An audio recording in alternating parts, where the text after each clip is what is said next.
things my Filipino mom said when I got a henna tattoo. Misha? Why are you wearing that long sleeve, huh? It's so hot outside. No. What are you hiding from me? Ikaw, I know you don't wear long sleeve like that if you're going in the outside. Take that off. Let me see. Come here. Are you sick? Let me see. Do you have a fever?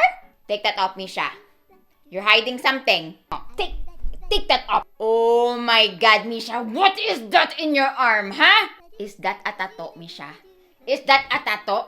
Why do you have to destroy your body like that, Misha, ha? Why? Ay, naku, what did I tell you? That's the mark of the devil. That's not good for girls, Misha, ha? What is the Lord gonna say about that? When you go to heaven, He's gonna stop you in the door. He's gonna say, no, stop, you have a tattoo. You think you can get a good job for that, ha?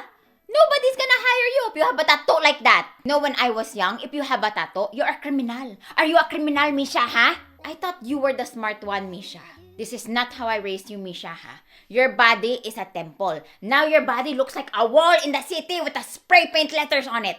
I told your daddy. I said Heather is a bad influence. Now look, today a tattoo. Tomorrow what? Ano? Are you gonna steal cars and rob the bank? I don't know who you are anymore, Misha. You're not my daughter. What do you mean a henna? Who's henna? Did henna put that tattoo in you? So that's not real. Are you sure? Ay, nako. Stop doing the stupid things like that, Misha, ha?